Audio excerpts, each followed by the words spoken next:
Welcome back to the channel. We're back in our commander deck profile from Lorwyn Eclipsed.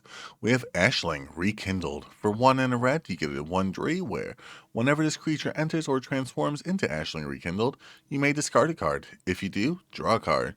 At the beginning of your first main phase, you may pay blue. If you do, transform Ashling into Ashling Rimebound.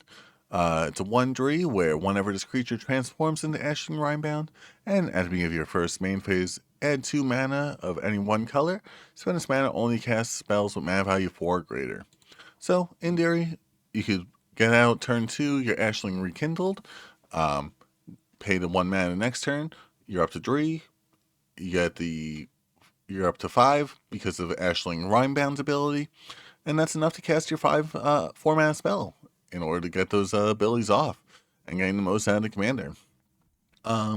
Overall, pretty fun ability there. You get to storm off just a little bit. Like, you don't get to storm off a lot because your spells are pretty expensive in terms of what you have to cast with Ashling Rimebound. But, like, when you do get to go off, you get to go off. That's just a general overview of the deck, though. Let's get into it card by card. Starting us off, we have an Arcane Signet for a little bit of mana. We want to make sure we get as much mana as possible to get our big spells off because we're mostly going for mana value 4 or greater with this deck. Birgi, God of Storytelling. Whenever you cast a spell, add red mana. We're going to be casting spells. We're going to want some mana to make up for the spells that we cast.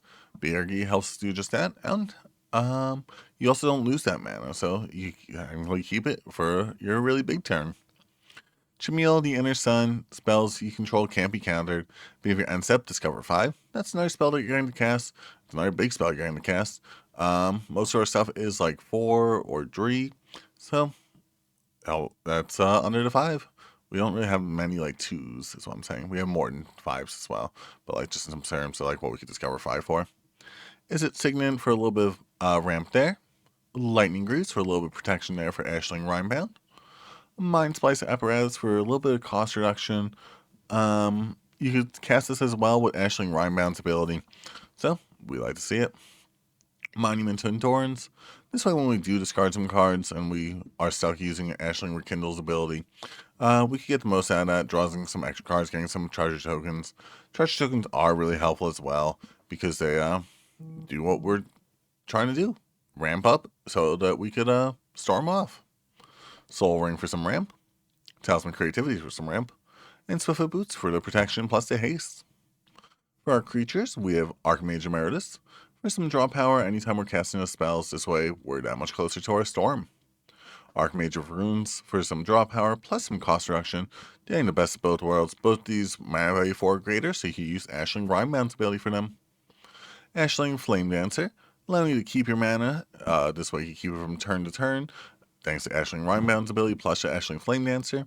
Getting some extra draw power while you're at it, along with potentially some extra mana if you get to cast 3 spells during the same turn. Captain Howler, Sea Scourge. Whenever you discard 1 or more cards, target creature goes +2/+0 times turn. For each card discarded this way, whenever that creature deals combat damage to a player this turn, you get to draw a card. So, like, if you discard 2, you get to get +4/+0, but you're only going to draw 1. If you discard 2 at 2 separate times, that is +4, but you get to draw 2. Makes that way Captain Howler works. Good ability there for what we're trying to do. And also a 4 mana spell.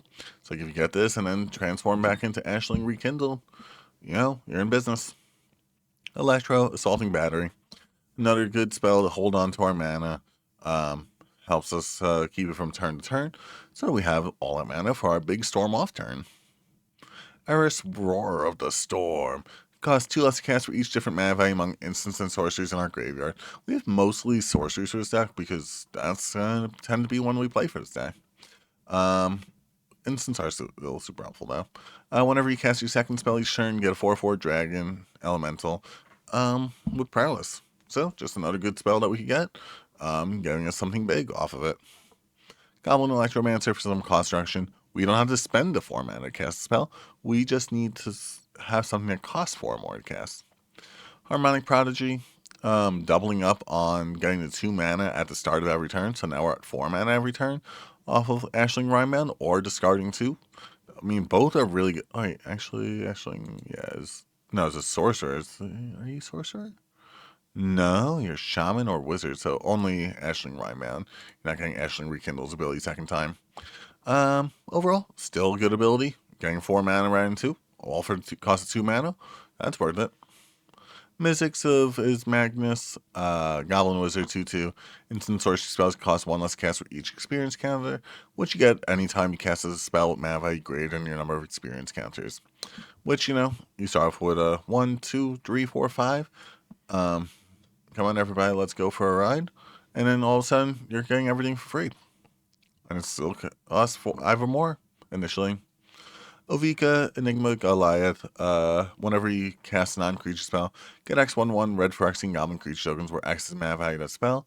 You also gain haste, allowing us a bunch of goblins to swing on our opponent with, and potentially enough to win the game if we cast a big enough spell. Or enough big enough spells. Roman Drone, in order to double up our Elemental's ability. Potentially, like, if you have something else like you really want, like if you have this, if you have Mystics plus Rimebound, you could do Wizard. It's worth it. You also, is this no, it's a Nightmare. That's a Wizard. That's a Wizard. Solemn Simulacrum. Another good ETB ability. This way we get a little bit of ramp while we're there. It's also mana value 4 greater. Stormkiln Artist, allowing us to get some treasures so that we can go on our big storm turn. Tella, the Great Sage. 5 mana. Whenever you cast a non-creature spell, create a 1/1 hero. If 4 more mana was spent to cast that spell, draw 2 cards. Which, like, we don't want to spend it to 4 more, but we can. If 8 or more mana is spent, sacrifice this card, deal damage equal to... It deals damage to each opponent. Which, like, if we have our big spell for the turn, like an 8 mana Treasure Cruise, and we spent all 8 mana for it, for some reason, we can deal 8 damage to each opponent. Emperor Palmesia allows us a little bit of ramp, along with some benefits off casting things 4 more. And eventually we could transform him, where he deals X damage to each opponent, where X is number non-creature, non-land cards in the graveyard, which is 31 total in this deck, potentially. Drix, the Sudden Storm, allowing our mana value 5 or greater spells to cost 1 less to cast, out of nowhere, because it can have Flash as well. Vivi, Ornithor. You guys know Vivi. You've seen Vivi. If you played Magic since Final Fantasy, you know Vivi. And Wonder, in order to give our creatures flying. On to the second half of the deck. Also, you could run like the Rouse in here if you wanted to. It just didn't have the room in this one. For our enchantments, we have Arcane Bombardment. Whenever you cast your first instant sorcery spell each turn, exile an instant sorcery at random from your graveyard. Copy each exiled card. With this card, may cast any number of copies without paying your mana cost. Which, that could be a lot of spells and a lot of big spells, which could be our big storm turn in theory. Double Vision, another way to copy your spells. Like I said, we're casting some pretty big spells with this deck. So, being able to copy them, really useful. Mind's Dilation, whenever opponent casts their first spell each turn, exile the top card of the library if it's not a land card, may cast it without paying its mana cost. That's that much more for our storm count. Omniscience, we're still casting stuff that costs mana value 4 or greater to cast. We're just getting for free. And there's a lot of it. Ride a Dragon Caller. Another way to get some dragons anytime we cast an instant sorcery. Which we have 30 total. Not hard to do. Shark Typhoon. We get some big blue sharks. Yeah. That's what we're trying to do. That was all flying. Dousing your Storm. In order to give all of our spells Storm. Because why not? Like, no, really, why not? An offer you can't refuse for counterspell.